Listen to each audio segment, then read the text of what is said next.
मैंने अलग से माओं और बहनों नहीं कहा।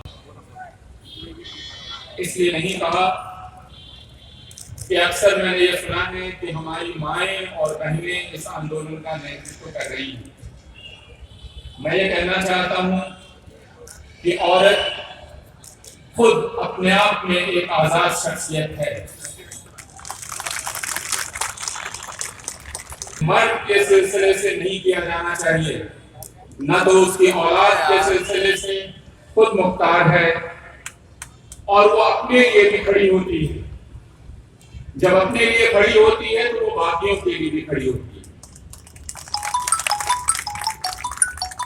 हिंदुस्तान में अलग अलग मौके आए हैं, क्या है तो ये कहा ही जाएगा, ये हिंदुस्तान के तारीख में और हिंदुस्तान के इतिहास में दर्ज होगा कि 2019 में जब ऐसा लग रहा था कि हिंदुस्तान में जमहूरियत मर चुकी है, उसमें सांस बाकी नहीं है, जब ये देखा गया था कि इस सरकार ने एक के बाद एक फरमान जारी किए और लोग सर झुका के लाइनों में खड़े हो गए और उन्होंने अपने अंगूठे आगे कर दिए, वो चाहे नोटबंदी के बाद बैंकों के आगे लगी हुई लाइन हो या आधार के लिए बायोमेट्रिक में अपना अंगूठा देना हो, सब ने अपने सर झुका दिए। लेकिन जब इसका सवाल आया कि हिंदुस्तान पर हक किसका है और किसका नहीं, तो हिंदुस्तान की औरतों ने उठकर कहा कि तुम हमें यह नहीं बता सकते कि हिंदुस्तान में हमारा हिस्सा किस तरह से होगा। उन्होंने अगुवाई की और उन्होंने सर झुकाने से इनकार कर दिया और उन्होंने लाइन में लगने से इनकार कर दिया। इसलिए मैं ये मानता हूं कि 2019 को माना जाएगा हिंदुस्तान की औरतों का साल, 2020 के हिंदुस्तान की औरतों का साल होगा। अलग से यह भी दर्ज करने में कोई गलत बात नहीं होगी। इन औरतों की भी हिंदुस्तान की मुसलमान औरतों ने थी। इसको यूं नहीं कहा जाना चाहिए कि सिर्फ मुसलमान औरतें नहीं हैं। अगर मुसलमान औरतों ने जमहूरियत के लिए आवाज पहले बुलंद की है तो इस बात को नोट किया जाना चाहिए कि उन्होंने आवाज बुलंद की। हम तो पिछले 6 साल से ये सुन रहे थे कि मुसलमान औरतों को आजाद करने का एक मिशन इस सरकार का है, मुसलमान मर्दों के जुल्म से आजाद करने का मिशन, और इसीलिए वो 3 तलाक जैसा कानून ले आई, 3 तलाक के खिलाफ, ये कह के कि बहुत जुल्म है मुसलमान औरतों पर और हम उसको आजाद करना चाहते हैं। ये कहा जा रहा था कि बेचारी मुसलमान औरतें बंद हैं, उनको हम आजाद करना चाहते हैं। अब जब वे औरतें निकल आई हैं और जब उन औरतों ने हिंदुस्तान में सैकड़ों जगहों पे डेरे डाल दिए हैं और वे 24 घंटा डेरे डाले हुए हैं और वो कह रही हैं हमारी आवाज सुनो, तो आप कहते हैं कि ये दरअसल औरतों की आवाज नहीं है, मर्दों ने उनको आगे कर दिया है।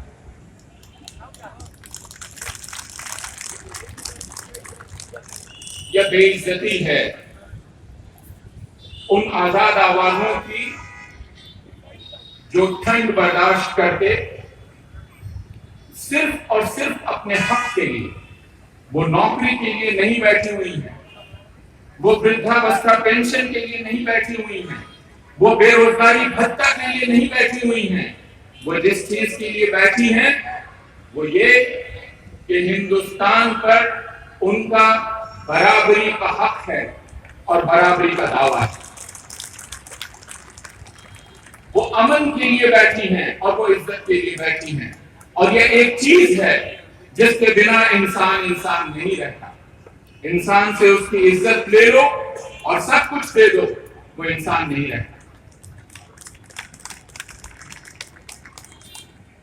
अभी जब हम यहाँ इकट्ठा हैं, मैं आपसे दरख्वास्त करना चाहूंगा, मैंने बात शुरू कर दी लेकिन मैं आपसे दरख्वास्त करना चाहूंगा, मैं आपको इत्तला देना चाहूंगा बहुत तकलीफ के साथ कि पिछले कई दिनों से कलकत्ता के पार्क सर्कस में 24 घंटे डेरा डाले हुए औरतों में से एक समीदा खातून की कल रात मौत हो गई। एक तरह से इस आंदोलन में लगातार डटे रहकर उन्होंने अपनी जान दी। हम सब 1 मिनट के लिए खड़े होकर उनकी याद करेंगे, बिल्कुल खामोश होकर। समीदा खातून, कलकत्ता, पार्क सर्कस, 57 साल उम्र।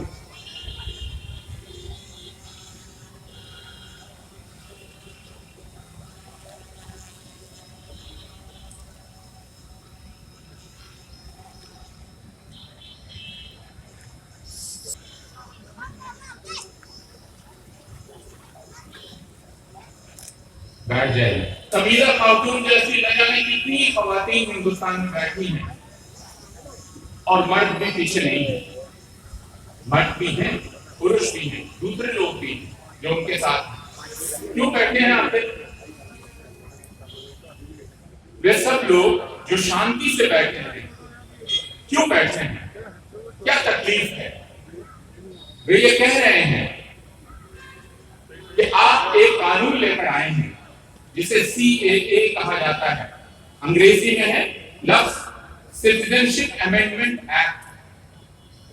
सिटीजनशिप यानी शहरियत या नागरिकता। नागरिकता लेने के कई तरीके हैं हिंदुस्तान में, उनमें तब्दीली लाई गई है। कहा क्या जा रहा है? 2014 के पहले हिंदुस्तान के 3 पड़ोसी मुल्कों में से यानी अफगानिस्तान, पाकिस्तान और बांग्लादेश, इनमें रहने वाले हिंदू, सिख, बौद्ध, जैन, ईसाई, पारसी अगर 2014 से पहले ये हिंदुस्तान में आ गए हैं, इनके पास पूरे कागजात नहीं हैं, तो ये कुछ शर्तें पूरी करने के बाद हिंदुस्तान की शहरियत ले सकते हैं। एक मजहब का नाम नहीं, जितने मजहबों का नाम हमने लिया उसमें अगर हिंदू धर्म को छोड़ दें तो बाकी सारे धर्मों के लोगों से कई गुना तादाद जिस मजहब के लोगों की है उस मजहब को इससे निकाल दिया। यानी इस्लाम मानने वालों का नाम इसमें नहीं है। कहा जा रहा है कि दरअसल हम इंसाफ करना चाहते हैं। इंसाफ करना चाहते हैं। ये जो 3 पड़ोसी मुल्क हैं, अफगानिस्तान, बांग्लादेश, पाकिस्तान, इनमें मुसलमानों की बहुतायत है, इनमें मुसलमानों की अक्सरियत है और यहाँ बाकी धर्म वालों पर जुल्म होता है। जिन पर जुल्म होता है वे शरण लेने आए हैं, तो क्या हम उनको शरण न दें? ये पूछा जा रहा है। हम ये पूछना चाहते हैं कि अगर आपके मन में पनाह लेने वालों के लिए दर्द है, अगर आपके मन में अपने पड़ोसी मुल्क में जिन पर जुल्म हो रहा है उनके लिए दर्द है, तो सिर्फ 3 पड़ोसी मुल्कों के लिए ही दर्द क्यों? हिंदुस्तान के पड़ोस में श्रीलंका भी है। श्रीलंका में सबसे ज्यादा जुल्म तमिल हिंदुओं पर हुआ है, मुसलमानों पर भी हुआ है, ईसाइयों पर भी हुआ है। वहां के सिंहली बौद्ध बहुसंख्यक वादियों ने किया है। हजारों हजार तमिल हिंदू अभी भी हिंदुस्तान में हैं जो नागरिक नहीं। फिर आपने श्रीलंका को क्यों नहीं शामिल किया? भूटान हिंदुस्तान का पड़ोसी है। भूटान में ईसाइयों को अपनी इबादत अपनी तरह से करने का हक नहीं है। आपने भूटान का नाम क्यों नहीं शरीक किया? बर्मा, जिसका नाम म्यांमार है, बर्मा से ज्यादा जुल्म वहां की अकलियत पर और कहां हुआ है? अभी इंटरनेशनल कोर्ट ने बर्मा को पाबंद किया। इंटरनेशनल कोर्ट में गाम्बिया के प्राइम मिनिस्टर गए थे, वहां के जो लॉ मिनिस्टर वो गए थे, ये कह के कि म्यांमार की सरकार कत्लेआम कर रही है वहां रोहिंग्या लोगों का। और इंटरनेशनल कोर्ट ने कहा बाकायदा अपने फैसले में म्यांमार सरकार को कि ये जेनोसाइड आपको रोकना होगा। तो ये तो हम नहीं कह रहे, ये इंटरनेशनल कोर्ट कह रहा है कि हमारा पड़ोसी बर्मा वहां की अकलियत रोहिंग्या लोगों का कत्लेआम कर रहा है। फिर आपके मन में रोहिंग्या लोगों के लिए दर्द क्यों नहीं है? ना बर्मा का नाम, ना श्रीलंका का नाम, ना नेपाल का नाम, ना भूटान का नाम, 3 मुल्कों का नाम। इस चालाकी को देखना बहुत मुश्किल नहीं है, क्योंकि इन 3 मुल्कों में मुसलमान अक्सरियत में हैं। आप दरअसल हिंदुस्तान के हिंदुओं को यह संदेश देना चाहते हैं कि जहां मुसलमान अक्सरियत में होते हैं, दूसरे लोग तकलीफ में होते हैं। यह आप कहना चाहते हैं। एक, लेकिन अगर आपकी यह बात मान हुई ना कि आप ये कह रहे हैं कि वहां अकलियत पर जुल्म होता है, इसलिए हम पनाह नहीं देंगे, तो कौन देगा? हमने मान लिया आपकी बात। फिर आपने कानून का जो मसवदा है, उस मसवदे में इस बात को क्यों नहीं लिखा? आपने ये तो नहीं लिखा कि जिन पर जुल्म हो रहा है हम उनको देंगे, या आपने लिखा ही नहीं। आप हर जगह सिर्फ भाषणों में बोल रहे हैं। और आपके भाषणों का क्या? उनके बारे में तो आप खुद ही कहते हैं कि हम जो बोलते हैं वो जुमले हैं, उन पर यकीन मत कीजिए। तो आप भाषण दरअसल लोगों को बरगलाने के लिए देते हैं। आप भाषण लोगों के सामने एक दुश्मन का तस्वीर खड़ा करने के लिए देते हैं। आप भाषण ये देते हैं, और आपने भाषण क्या दिए? हमको वो सारे भाषण याद हैं।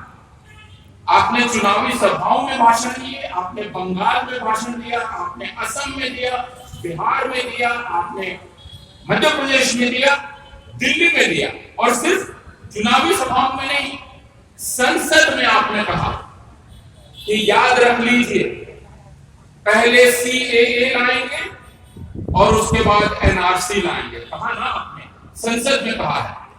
संसद में कहा जाता है झूठ नहीं बोला जाता। तो या तो आप संसद में झूठ बोल रहे थे, या बाहर आवाम से झूठ बोल रहे थे। 2 में से एक जगह तो झूठ बोल ही रहे थे आप। क्योंकि बाद में रामलीला मैदान में आपके लीडर ने यह कह दिया, NRC कौन सा लफ्ज है? मैंने तो कभी नहीं कहा, कभी नहीं कहा। अब तो हर चीज का रिकॉर्ड मौजूद है, संसद का रिकॉर्ड मौजूद है। आपने कहा कि हम पहले CAA लाएंगे, फिर NRC लाएंगे। और NRC क्या है? NRC मर्दमशुमारी नहीं है। NRC के जरिए पता करने की कोशिश की जा रही है, और उसमें किसी को भी इसका हक मिल जाएगा। आप जो यहाँ बैठी हुई हैं, आपके बगल में बैठे हुए ये साहब कह सकते हैं मुझको इन पर शक है, और एक बार इन्होंने कह दिया शक है, तो फिर उसके लिए जो एक पैनल बनेगा वो आपकी जांच शुरू कर देगा। फिर वो आपको लिख दे सकता है डाउटफुल, और उसके बाद आप कागज इकट्ठा करते रहिए और साबित करते रहिए। असम में NRC लागू की गई, उसका नतीजा क्या हुआ? कुल 10 साल तक लोग तबाह हुए, सैकड़ों करोड़ रुपए खर्च हुए, सैकड़ों हजार करोड़ रुपए खर्च हुए लोगों के और सरकार के।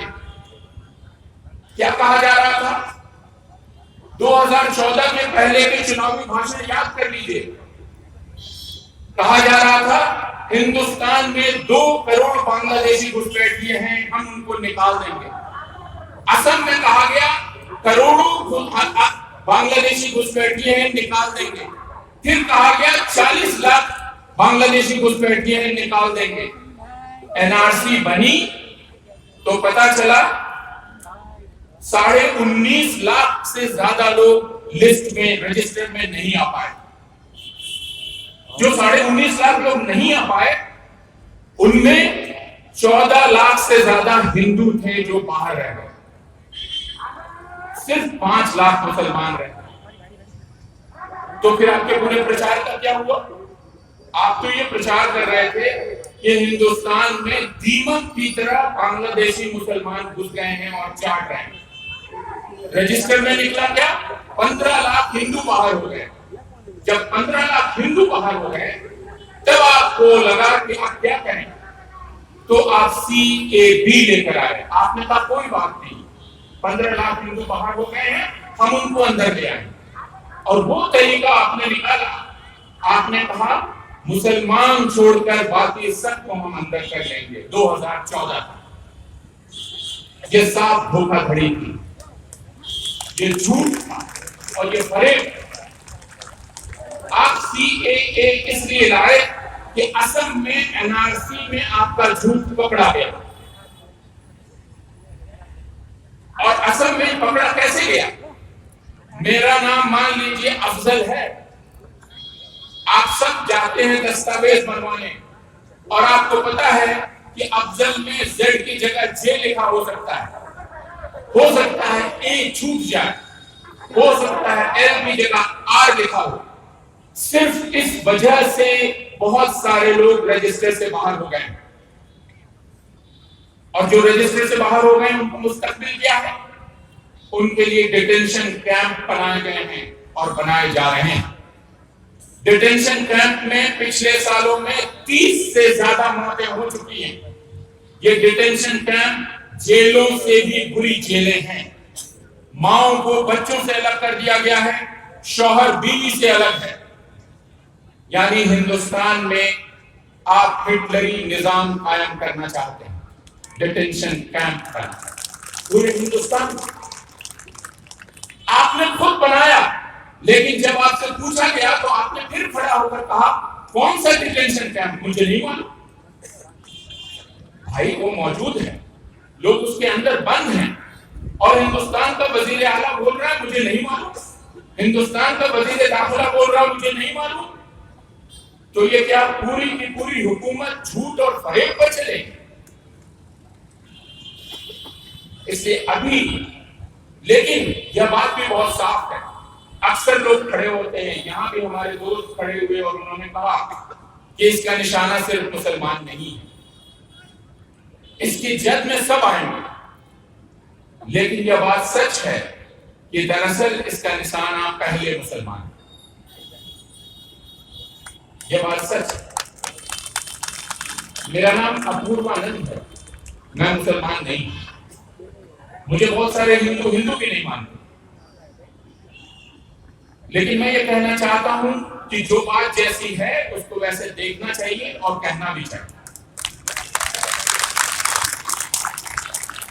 हम इस बात को नजरअंदाज नहीं कर सकते कि 2013 से खासकर हिंदुस्तान में मुसलमानों के खिलाफ नफरत, गाली गलौज मंचों से की जा रही। नफरत और गाली गलौज छोटे मोटे लोग नहीं कर रहे हैं। जो आज हिंदुस्तान का प्रधानमंत्री है वह, जो हिंदुस्तान का गृह मंत्री है वह, जो उत्तर प्रदेश का मुख्यमंत्री है वह, इस तरह के तमाम लोग ऐसे बयान दे रहे हैं जिनसे मुसलमानों की बेइज्जती हो। क्या इसको कबूल किया जा सकता है?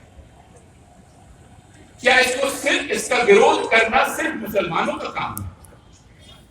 और अगर मुसलमानों को निशाना बनाया जा रहा हो तो उसकी मुखालफत मुसलमान तो करेगा ही, लेकिन क्या बाकी लोगों को उसकी मुखालफत नहीं करनी चाहिए?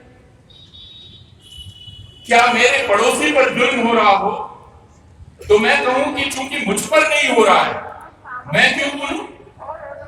तो ऐसा करने के बाद क्या मैं इंसान रह जाऊंगा? अपनी इंसानियत साबित करने के लिए अपनी निगाह में मुझे उसके साथ खड़ा होना होगा जिसके साथ नाइंसाफी की जा रही है। और इसमें कोई शक नहीं कि यह पूरा कानून इस तरह लाया गया है। और यह कैसे साबित होता है? किसी और चीज से नहीं, कानून की मस्जिदे की जुबान से नहीं, बल्कि जो उसको लागू कर रहा है उसकी जुबान से। दिल्ली में अभी विधानसभा के चुनाव होने वाले हैं, किस किस्म के भाषण दिए जा रहे हैं? शाहीन बाग में औरतें पिछले 1.5 महीने से ज्यादा बैठी हुई हैं, 24 घंटे। क्या भाषण दिया जा रहा है? हिंदुस्तान का वजीर दाखिला क्या कह रहा? ईवीएम का बटन दबाओ, इतने जोर से दबाओ कि करंट जाके लगे शाहीन बाग में। ये जुबान है। आप दरअसल हिंसा फैला रहे हैं। बिजली हम कहते हैं, बिजली तार में इसलिए दौड़नी चाहिए कि रोशनी, हम इसलिए नहीं कहते कि बिजली तार में इसलिए दौड़नी चाहिए कि किसी को करंट लग जाए। जब ये कोई कह रहा है तो इसका मतलब कि लोगों को हिंसा के लिए उकसा रहा है। वजीर दाखिला ने ये कहा, भारत माता की जय का नारा इतनी जोर से लगाओ कि हमारे विरोधियों के कान के पर्दे फट जाए। जो लोग भारत माता की इज्जत माता के रूप में करते हैं, उनको ये सुनकर शर्म आए। क्या मैं अपनी माँ की अजमत में कोई बात कहूं इस तरह कि किसी के कान का पर्दा फट जाए? ये मेरी माँ की इज्जत है। इस तरह मैं अपनी माँ का आदर करता हूं कि उसकी कि मैं किसी को नुकसान पहुंचा। ये किस तरह की माँ होगी और मैं किस तरह का बेटा या बेटी हूं? ये कहा गया। उत्तर प्रदेश के मुख्यमंत्री ने कहा, अगर लोग बोली से नहीं सुनेंगे तो गोली से तो सुन ही लेंगे। कल कहा उन्होंने, बोली से नहीं तो गोली से तो सुन ही लेंगे। और गोली चल रही है दिल्ली में, जामिया मिलिया इस्लामिया में गोली चली। यूरोप में ईसाइयत नहीं फैली थी, उस वक्त हिंदुस्तान में गिरजाघर बन गए। इसलिए पहले और बाद यह सवाल नहीं है। यह तर्क भी हमें नहीं देना चाहिए जो यहां अक्सर नज़्मों में दिया गया। और हम लोग अक्सर कहते हैं कि जब तुमने खून मांगा हमने खून दिया। हो सकता है कि मेरे किसी पुरखे ने आजादी की लड़ाई में भाग न लिया हो सकता है मेरा कोई पुरखा जंग में न लड़ा हो। तो इसका क्या मतलब हुआ कि हिंदुस्तान का मैं शहरी नहीं और हिंदुस्तान की शहरियत पर मेरा हक नहीं? हिंदुस्तान की शहरियत पर मेरे हक के लिए मुझको अलग से कोई सबूत देने की जरूरत नहीं, मेरा होना काफी है। और मुझसे कोई ये नहीं पूछ सकता कि तुमने अलग से क्या किया। नहीं, मैं यहां हूं, मैं यहां जिंदा हूं, इस जमीन पर हूं, मैं पढ़ता लिखता हूं, मैं कोई रोजी रोटी करता हूं, मैं घर में काम करता हूं। यह वजह काफी है कि मैं हिंदुस्तान का बराबर का शहर। मुझको यह कहने की जरूरत नहीं है कि मैं हिंदुस्तान, मेरे पुरखों ने हिंदुस्तान की जमीन के लिए खून दिया। ये कहने की जरूरत मुझको नहीं। इस बात को बहुत अच्छी तरह से समझ लेना चाहिए और इस तरह हमें तर्क करना चाहिए। हम जब बराबरी की शहरियत का दावा कर रहे हैं तो हम किसी के दावे पर दावा नहीं कर रहे, हम किसी के दावे को कम करके नहीं देख रहे। हम सिर्फ ये कह रहे हैं कि हम आपके साथ बराबर की सतह पर खड़े रहना चाहते हैं। हम कोई सीढ़ी नहीं बनाना चाहते हैं जिसमें ऊंची वाली पर आप और नीची वाले पर हम रहें। हिंदुस्तान एक सीढ़ीदार जगह नहीं बनेगा। हिंदुस्तान एक समतल जमीन होगा जिसमें हम सब बराबर से खड़े हैं, शाना बशाना एक दूसरे के साथ। आखिर में मैं ये कहना चाहता हूं कि इस सरकार के राष्ट्रपति ने, भारत के राष्ट्रपति ने अभी संसद में भाषण दिया और उन्होंने कहा कि यह कानून हम दरअसल महात्मा गांधी की इच्छा को पूरा करने के लिए लाए, क्योंकि गांधी जी ने यह कहा था कि हिंदू और सिख जिन पर जुल्म हो रहा है वो कहां जाएंगे, उनको शहरियत देनी चाहिए। इससे बड़ा झूठ कोई नहीं हो सकता। मैं सिर्फ उस वाकये की याद दिलाकर अपनी बात खत्म करूंगा और यह वाकया गांधी के जिंदगी के आखिरी दिनों का वाकया। गांधी बंगाल से पंजाब जाना चाहते। कौन सा पंजाब? जो अब पाकिस्तान में है। क्या इरादा था गांधी का? बड़ा अजीबोगरीब इरादा था। आप भी सुनेंगे तो शायद हैरान हो जाएं। हम आप सब जानते हैं कि 1946-47 में बहुत कत्लो गारत हुई थी। मुसलमानों ने हिंदुओं सिखों को मारा था, हिंदुओं सिखों ने मुसलमानों को मारा था। जिस तरफ पाकिस्तान बन गया वहां से भागकर हिंदू और सिख आए उस तरफ जिसको हिंदुस्तान कहते हैं, अपना घर द्वार छोड़कर, अपना पड़ोस छोड़कर। यहां से मुसलमान भागे या भगाए गए अपना घर द्वार पड़ोस छोड़कर। गांधी ने कहा तुमने दो मुल्क बना लिए, लेकिन इंसान मुल्कों में नहीं रहते, इंसान पड़ोस में रहते। क्या बात है, क्या बात है, क्या बात है, क्या बात है। दो मुल्क तुमने बना लिए ठीक है, लेकिन अपना पड़ोस क्यों तोड़ दिया? और इसलिए बंगाल से इरादा किया उन्होंने कि हम जाएंगे पंजाब। और कैसे जाएंगे? यहां से उन हिंदुओं और सिखों को साथ लेकर जाएंगे जिनको पाकिस्तान से बुलाया गया, और पाकिस्तान से उन मुसलमानों को लेकर आएंगे जो हिंदुस्तान छोड़कर चले गए। तो गांधी का इरादा तो बिल्कुल उलट था। गांधी तो पाकिस्तान से मुसलमानों को लाना चाहते थे जिस पड़ोस को छोड़कर वो चले गए थे या जाना पड़ा। इसलिए गांधी के नाम पर झूठ चल नहीं सकता, क्योंकि गांधी की जिंदगी के हर ब्यौरे से हमारी वाकफियत है। हम ये जानते हैं, इसी वजह से गांधी पर यह इल्जाम लगाया गया कि आप मुसलमान परस्त हैं। और गांधी ने कहा मैं यह कबूल करना चाहता हूं कि मैं हिंदुस्तान में मुसलमान परस्त हूं और मैं पाकिस्तान में हिंदू और सिख परस्त हूं। उसूल बहुत साफ है, और यह उसूल किसी भी सभ्य समाज का उसूल होगा, किसी भी जमहूरियत का उसूल होगा। और वो उसूल क्या है? जमहूरियत वही जमहूरियत है जहां की अकलियत सर उठा के आजाद ढंग से चल सकती है। जिस जमहूरियत में अकलियत को जरा भी संकोच हो रहा हो, उसे अपने आप पर शक करना चाहिए। अगर हिंदुस्तान एक जमहूरी मुल्क है तो आज फर्ज है हिंदुस्तान में अकलियत के, शहरियत के हुकूक की हिफाजत करना और उसके लिए खड़ा होना। यही इंसानियत है।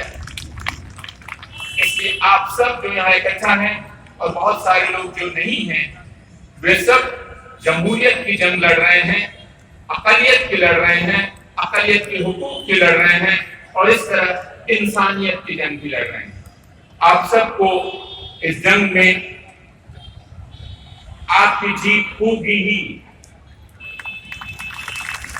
अगर हम यह मान लें कि हम हार जाएंगे तो इसका मतलब यह मान लेना होगा कि इंसानियत हार जाएगी, और हम यह मान नहीं सकते। इसलिए हमारी जीत होगी ही। शुक्रिया।